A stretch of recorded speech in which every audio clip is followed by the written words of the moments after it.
supreme fact of the universe. The great central fact of the universe is that spirit of infinite life and power that is behind all, that animates all, that manifests itself in and through all, that self-existent principle of life from which all has come, and not only from which all has come, but from which all is continually coming. If there is an individual life, there must be of necessity an infinite source of life from which it comes. If there is a quality or a force of love, there must be of necessity be an infinite source of love whence it comes. If there is wisdom, there must be the all-wise source behind it from which it springs. The same is true in regard to peace, the same in regard to power, the same in regard to what we call material things.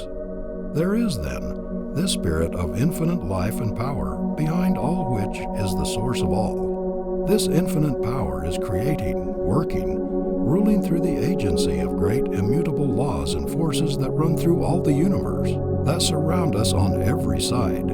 Every act of our everyday lives is governed by these same great laws and forces. Every flower that blooms by the wayside springs up, grows, blooms, fades, according to certain great immutable laws.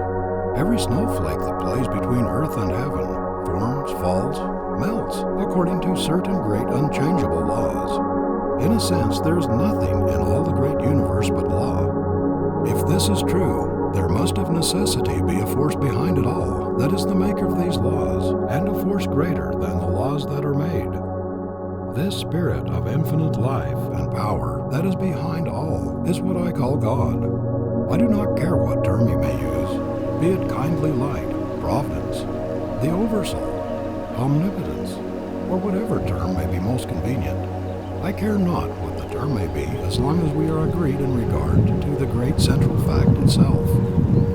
God, then, is this infinite spirit which fills all the universe with himself alone, so that all is from him and in him, and there is nothing that is outside. Indeed and in truth, then in him we live and move and have our being. He is the life of our life, our very life itself. We have received, we are continually receiving our life from him. We are partakers of the life of God.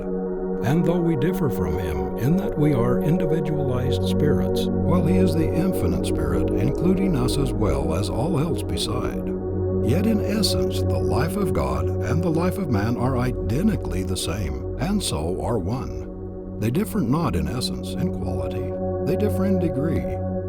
There have been and are highly illumined souls who believe that we receive our life from God after the manner of a divine inflow. And again, there have been and are those who believe that our life is one with the life of God, and so that God and man are one.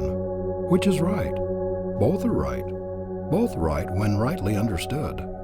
In regard to the first, if God is the infinite spirit of life behind all, whence all comes, then clearly our life as individualized spirits is continually coming from this infinite source by means of this divine inflow. In the second place, if our lives as individualized spirits are directly from, are parts of this infinite spirit of life, then the degree of the infinite spirit that is manifested in the life of each must be identical in quality with that source, the same as a drop of water taken from the ocean is, in nature, in characteristics, identical with that ocean, its source.